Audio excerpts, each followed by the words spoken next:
The extraordinary journeys they undertake to flee conflict and insecurity show that they are motivated, enterprise, and able-bodied. We're talking about refugees here. Imagine traveling thousands to hundreds of thousands of miles, either walking on a ship or overcrowded raft, with one thought in mind: I can die at any moment. The millions of refugees that are migrating to different countries should be accepted rather than deterred.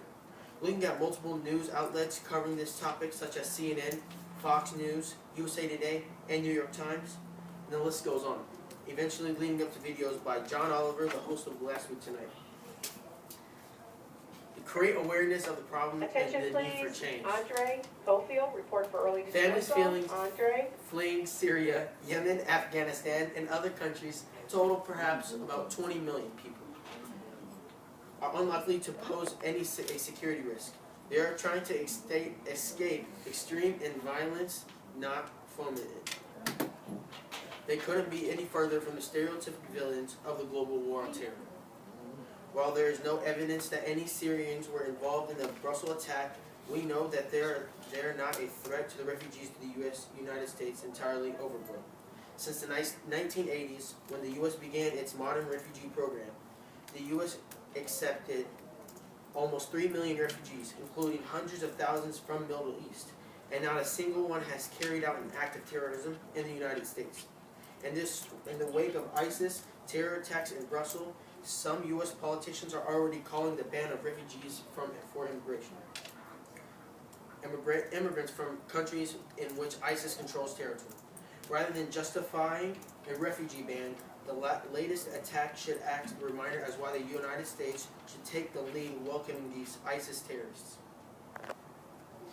Accepting refugees is clearly important in a humanitarian standpoint, but it is also good for America's national security. Opening up safe routes for refugees is an important solution. That means following people to a routine where there's no relatives, or giving refugees visas so they don't have to spend their life savings and risks drowning to reach safety. And whether traveling by land or by sea, people fleeing persecution or war should be allowed to cross borders without traveling documents. Pushing people back and putting up massive fences only force them to take more dangerous routes to safety. Meanwhile, we need radical solutions, visionary leadership, and global cooperations on a scale not seen for 70 years. That involves setting up strong refugee systems, allowing the people to apply for asylums, treating the refugees' claims fairly, resettling the most vulnerable of all, and providing basic education and health care.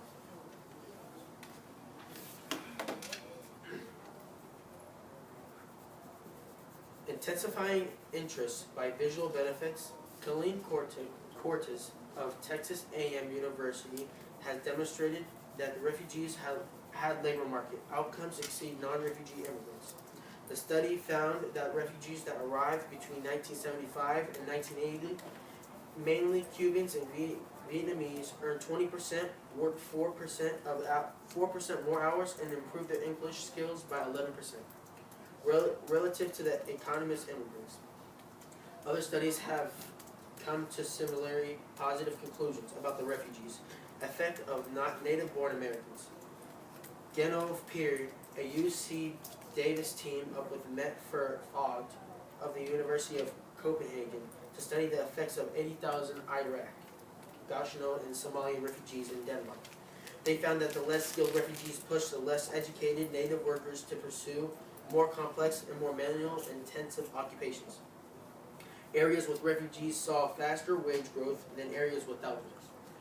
These conclusions are the same of those in U.S. citizens in Miami who witnessed a massive influence of Cuban asylees in the 1980s. Refugees have also helped rebuild and regrow many communities around the country. As a FISL Policy Institute report from this year shows, a small business owner have restored areas in Detroit, Minneapolis, Nashville, Philadelphia, and other U.S. countries. Opened more than 5,000 new businesses in Philadelphia. The number is more than 13,000. Most of these new businesses opened in poorer areas revitalizing the city's neighborhoods. Refugees are economic stimulus. To summarize this, millions of refugees are being denied access to countries all over the world for safety reasons, fleeing their home countries because of crazy wars that not only destroy their homes but even their families. Countries are forgetting that these are people. Letting them in will only help their country thrive. If they are not doing it for the sake, do it for the sake of the refugees. Your country has been proven that the country has proved that their economical benefit.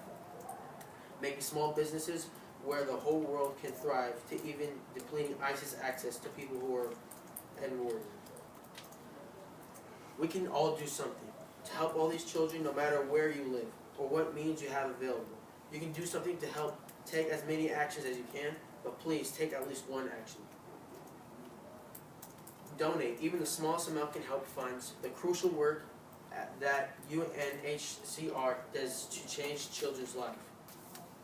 None of these solutions are impossible to achieve. If politicians listen to millions of people saying, "I will welcome refugees," and put solidarity and compassion above petty wrangler over who should host a few thousand refugees. Now, I have some, through the slideshow, I have some pictures and some charts displaying what the outcome of having refugees. This is just one of the many crowded boats. This is a, I don't know how big it is, but it's a raft. And you can also see it's overcrowded. It's blurry though. But it's super overcrowded, and they're going through multiple seas. If you go on the next slide, you can see that they have to start from over here, walk all the way down here, and on that raft, they have to travel this whole distance, at least 100,000 miles.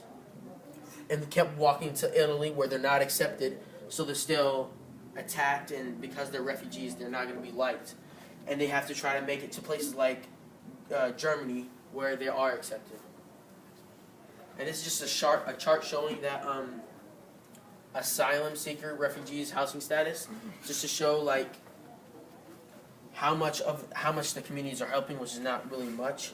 This is the 15% of friends or relatives, so people that they might know in the countries are where they stay at, and then only about 63% of the people are private rentals. They buy their own stuff, and the community housing, public housing, and homelessness are still a big fraction of it. It's not even more than half of what they have to pay for themselves.